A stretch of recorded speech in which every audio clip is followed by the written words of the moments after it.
ओम शांति। एक बार दो बुजुर्ग जा रहे होते हैं कार में, तो सामने से एक लड़का निकल के जाता है, बहुत तेज बाइक चलाते हैं, बहुत तेज। तो दोनों आपस में बात करते हैं कि देखो आजकल के बच्चे कैसे बाइक चलाते हैं, मतलब कुछ सोचते भी नहीं है और कैसे बाइक चलाते हैं। फिर वो थोड़ी दूर तक पहुँचते हैं, फिर वो लड़का फिर से बहुत तेजी से ले जाता है और कहता है अंकल कभी होंडा चलाई है।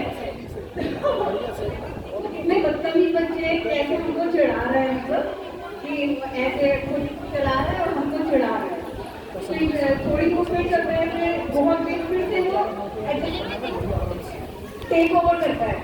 फिर कहता है अंकल आपने कभी बाइक चलाई है ना? आपको मुझे बहुत गुस्सा आ रहा है, ये आजकल के बच्चे अपने आप को पता नहीं समझते क्या है। एक तो ऐसे बाइक चलाते हैं, माँ बाप की कुछ सोचते नहीं है, चाहे एक्सीडेंट हो जाए कुछ हो जाए, तो ऐसी बहुत देर हो जाती है। तो ऐसे ही दोनों के बीच में चलता रहता है। तो बूढ़े व्यक्ति थे वो ऐसे आपस में बातें करते हैं कि उसको बिल्कुल ही कैसे अकल नहीं है, कैसे बोल रहा है, हम लोग कितने बड़े हैं और हमसे ऐसे चिड़ा चिड़ा के बार बार चिड़ा चिड़ा के जा रहा है। एक बार हो गया, दो बार हो गया, बाबा कहता है अंकल आपने होंडा चलाई है, कभी कहता है अंकल आपने बाइक चलाई है, कभी कहता है कि आपने कभी चलाई है, बताइए जल्दी। तो थोड़ी दूर पे जाके देखते हैं वो दोनों बूढ़े लोग कि वो लड़का एक्सीडेंट हो जाता है और इसके पड़ोस है मतलब। तो उसके पास जाते तो आया आप मतलब अब चलाई हमने होंडा चलाई है। बहुत दिन हो गए स्टडी कर रहे हैं, नंबर बहुत हीरो अभी स्टडी नहीं करी है। तो वो कहता है लड़का अंकल मैं आपसे यही पूछ रहा था कि आपने होंडा चलाई है या बाइक चलाई है, तो मुझे बता दो जिससे कि क्योंकि मैंने नहीं चलाई है, फर्स्ट टाइम चला रहा हूँ। कुछ तो सुनाना, कुछ तो सुना।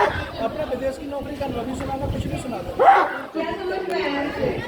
इनके बारे में सुना देना है। ये हमारी गलत फहमी थी, उन बूढ़े लोगों की गलत फहमी थी कि मतलब ये हमें चिढ़ा रहा है, ये ऐसे ऐसे हमें बोल रहा है और हमारा मजाक बना रहा है। तो वो फिर पूछ रहा था कि अंकल कभी आपने होंडा चलाई तो मुझे सिखा दो, आपने चलाई तो मुझे बता दो, कैसे ब्रेक चलाते हैं मुझे बता दो।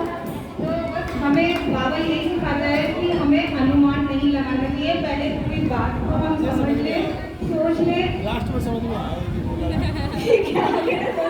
कि हमें कभी किसी बात का अनुमान नहीं लगाना चाहिए कि वो अच्छा ऐसा था तो वो ऐसे ऐसे कर रहे होंगे, वो लोग ये खिलाऊंगा वो खिलाऊंगा। पीछे वाले समझ रहे हैं, उसके बारे में समझ रहे हैं, अच्छी सीख दी है। ओम